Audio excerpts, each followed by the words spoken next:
할렐루야. 우리 주의 돌아보시면서 예수님 이름으로 사랑합니다 하시겠습니다. 예수님으로 사랑합니다. 예수님으로 사랑합니다. 예수님으로 사랑합니다. 하나님은 창조주이십니다. 하나님은 우리를 만드신 분이십니다. 예수님은 하나님이십니다. 예수님은 창조주이십니다. 예수님은 우리를 만드신 분이십니다. 예수님은 우리를 사랑하십니다. 예수님 이름으로 여러분을 사랑합니다. 예수님은 여러분을 축복하십니다.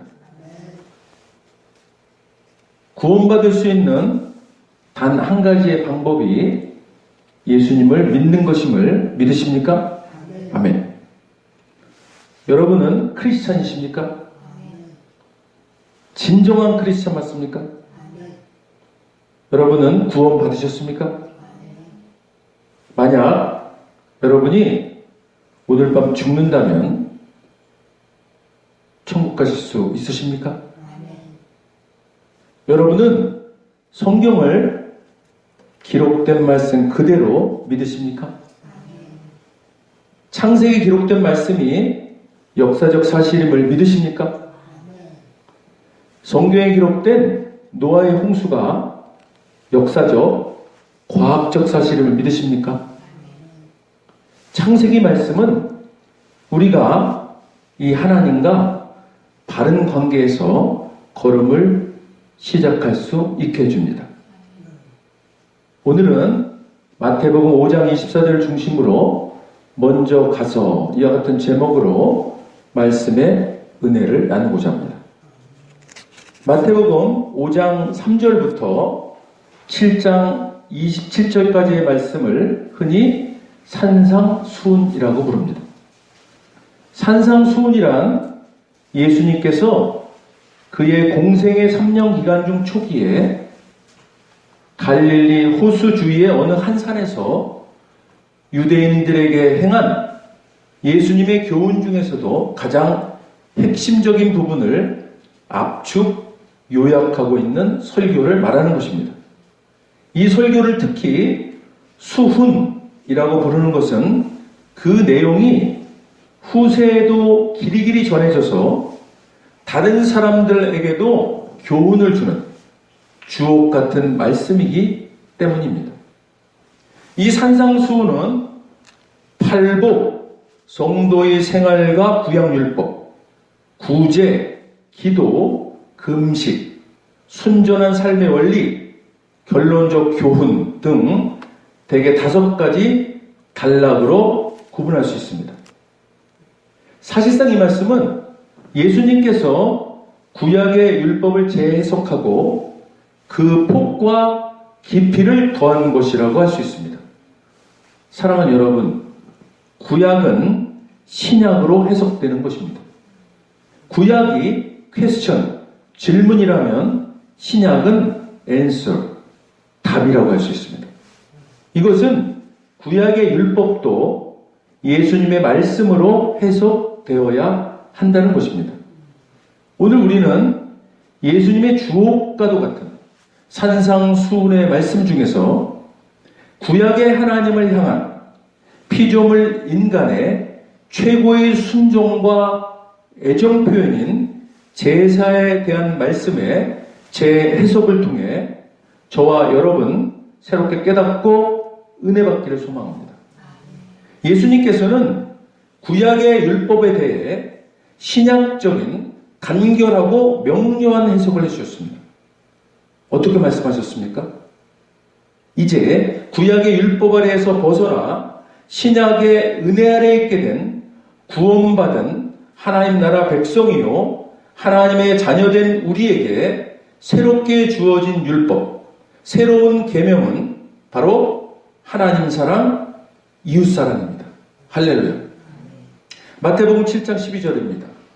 그러므로 무엇이든지 남에게 대접을 받고자 하는 대로 너희도 남을 대접하라. 이것이 율법이요 선지자니라. 아멘. 우리는 이 말씀을 이름하여 황금률이라고 부릅니다. 예수님께서는 이웃 사랑하는 일, 형제 사랑하는 일을 그 어떤 일보다도 우선해야 하는 일임을 강조하고 있습니다. 오늘 본문 말씀 다시 한번 함께 읽겠습니다. 마태복음 5장 24절입니다. 함께 읽습니다. 예물을 제단 앞에 두고 먼저 가서 형제와 화목하고 그 후에 와서 예물을 드리라. 아멘. 지금 이 상황은 예수님께서 구약의 율법을 잘 지키는 것, 그 중에서도 예물을 제단에 잘 바쳐드리는, 제사를 잘 지켜드리는 것이 하나님에 대한 최고의 행위로 여기고 있는 유대인들에게 그 제사의 행위보다 더 중요하고 우선해야 할 일로 먼저 가서 형제와 화목하고 오라고 말씀하시고 계신 겁니다. 먼저 화목하고의 원뜻은 헬라어 프로톤 디알레게디, 화목하게 하라라는 명령형입니다. 이 말은 솔선하여 화해하라라는 뜻의 적극적인 성격을 띠고 있는 단어입니다. 이게 무슨 뜻입니까? 어떤 사람이 예물을 들고 와서 제사를 드리려고 하는데 번뜩 생각이 나는 사람이 있는 겁니다. 아니면 어떤 사람은 예물을 가지고 제사 드리러 가는 내내 생각나는 찜찜한 사람이 있는 겁니다. 해결되지 않은, 화해하지 못하고 있는 사람이 있는 겁니다. 이럴 때 어떻게 하라는 겁니까?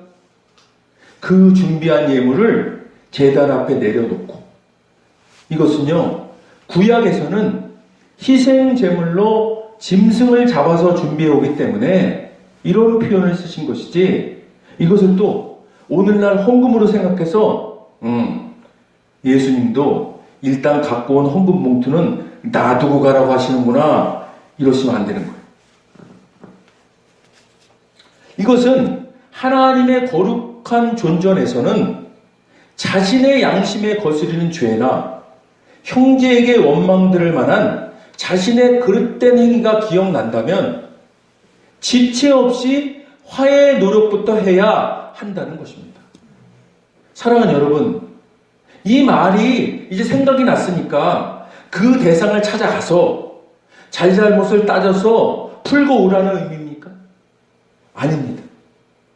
먼저 가서 화해하라, 이 동사는 상호 적대적인 관계에 놓인 이후에 상호 양보하는 것을 의미하는데, 이것은 누구라 할 것 없이 솔선하여 먼저 화해하라는 것입니다.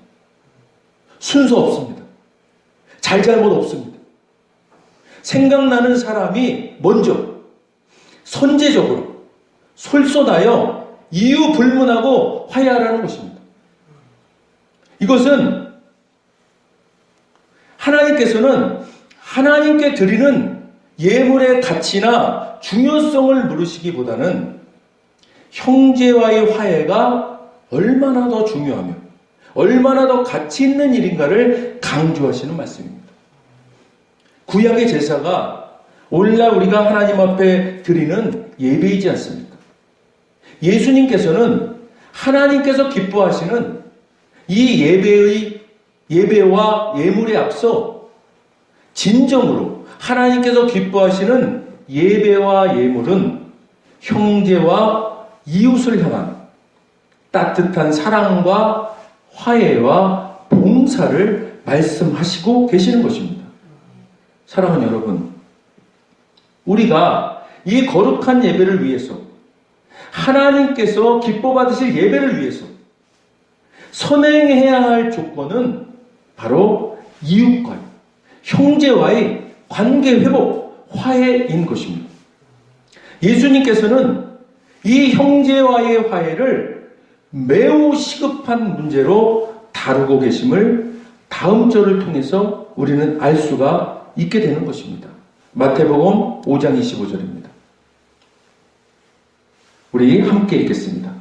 너를 고발하는 자와 함께 길에 있을 때에 급히 사화하라. 그 고발하는 자가 너를 재판관에게 내어주어 재판관이 옥리에게 내어주어 옥에 가둘까 염려하라. 아멘. 좀 의아한 문맥 같아 보이지 않습니까? 예수님은 예배와 형제 화해와의 관계를 말씀하시다가 뜬금없이 지금 이 본문은 채권자와 채무자의 관계를 이야기하는 그런 본문의 말씀입니다. 이 말씀은요, 빚을 진 채무자는 고대 세계에서는 자신의 채무를 모두 변제할 때까지는 감옥에 갇히게 되어 있었습니다. 이런 방법으로 해결하는 것을 많은 채권자들이 만족해했다고 합니다. 그러니까 이 말씀은 만일 시비가 있어서 법정에 갈 때에 법정 밖에서 문제를 청산해야지 그 순간을 놓쳐버리면 더 이상의 화해의 기회는 오지 않는다는 것을 말하는 것입니다. 이 본문은 원래 누가복음에서는 회개할 줄 모르는 이스라엘에게 더 늦기 전에 하나님과 화해하도록 경고하는 종말론적인 말씀이었습니다. 그런데 이 말씀을 마태가 윤리적인 말씀으로 윤리화한 것이라고 신학자들 대부분은 결론 짓고 있습니다.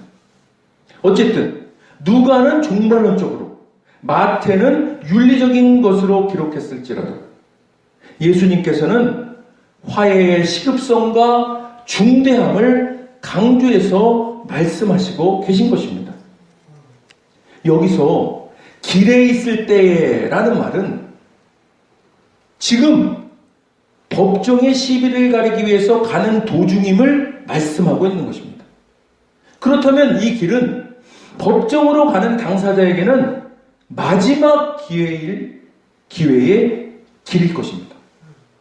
만약 이 마지막 기회를 날려버린다면 송사자의 고소를 받은 재판관은 정식 재판에 회부하게 되는 것입니다. 이렇게 되면 결과는 어떻게 되는 것입니까? 채무자는 옥에 갇히고 그 모든 채무를 변제할 때까지는 감옥에서 일생을 보내야 되는 일이 되는 것입니다. 그러니 어떻게 하라는 것입니까? 급히 사화하라. 얼른 그와 화해하도록 하여라. 빨리 화해하여라.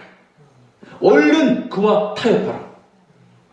누가가 말하는 종말론적인 개념으로는 빨리 화해하지 않으면 지옥의 고난에 직면하게 된다라는 것입니다.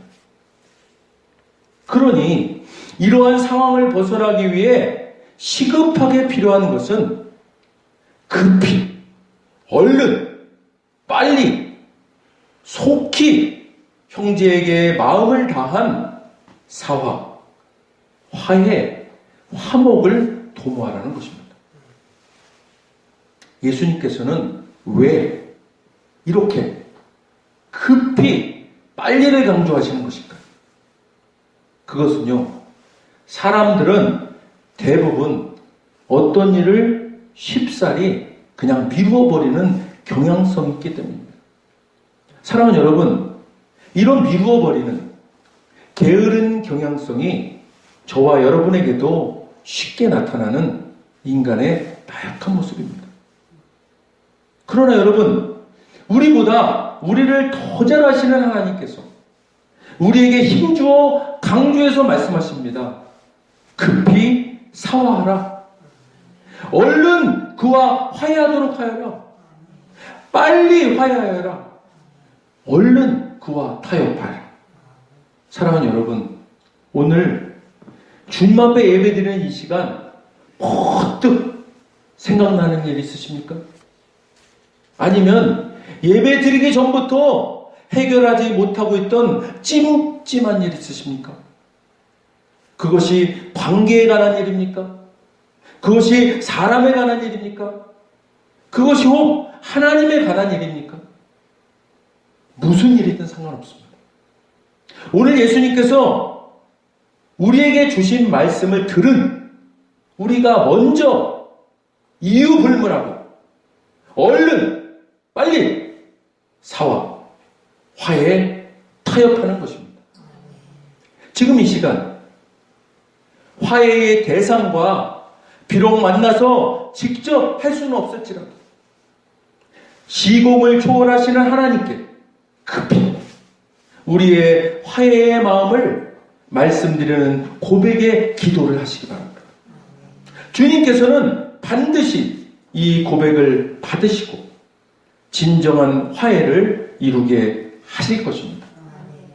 이렇게 주님의 말씀에 순종할 때 주님께서 우리의 예배를 흠양하시는 것입니다. 할렐루야. 기도하겠습니다. 하나님, 주님께서 오늘 급히 사화하라 말씀하셨습니다.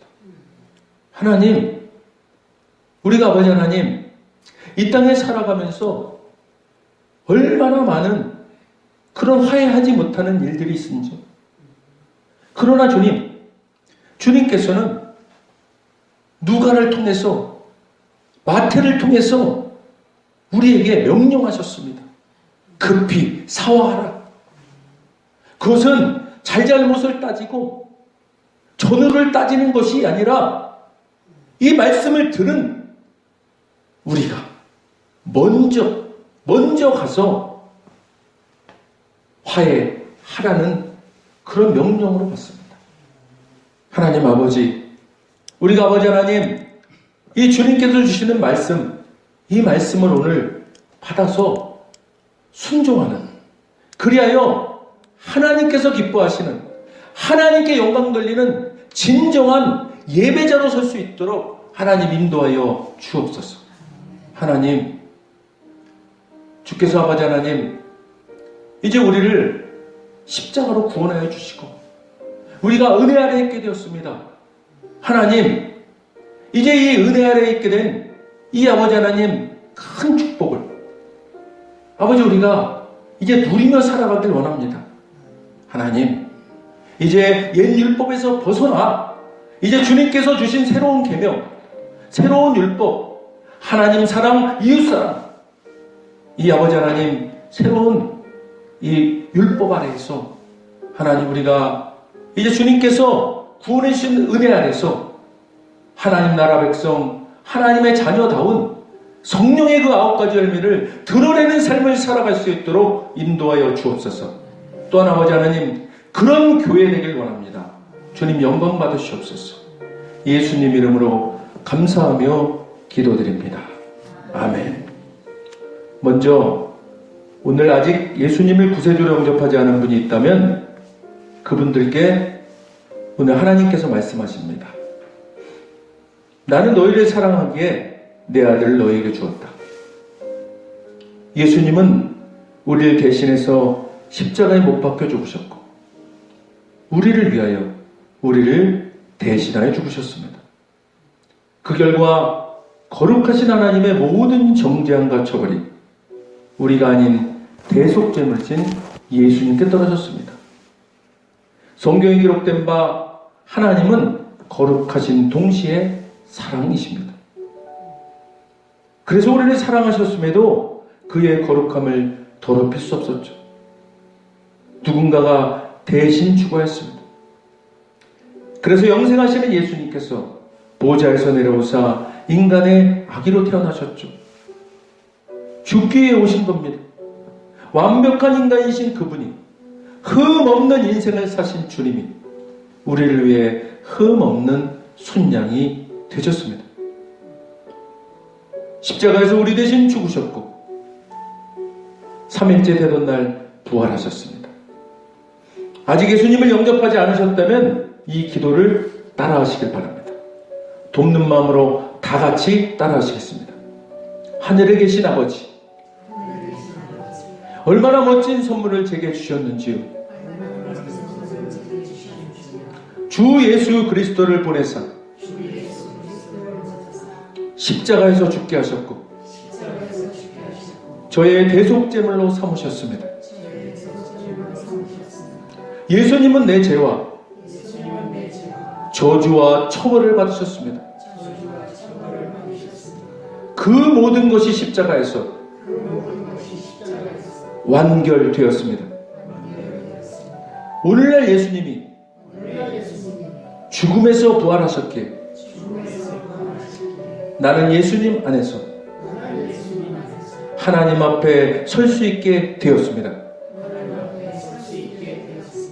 하나님의 은총을 받고 선하심과 복의 멸류관 했습니다. 예수님은 이제 나의 구원주이십니다. 예수님은 이제 나의 주님이십니다. 하나님 아버지 감사드립니다. 예수님 이름으로 감사하며 기도드립니다. 아멘. 오늘 이 따라하신 이 고백이 진심으로 따라하십니다. 그리고 이 진심으로 따라하신 고백이 믿어지는 은혜가 임하신 분 구원 받으셨습니다. 할렐루야.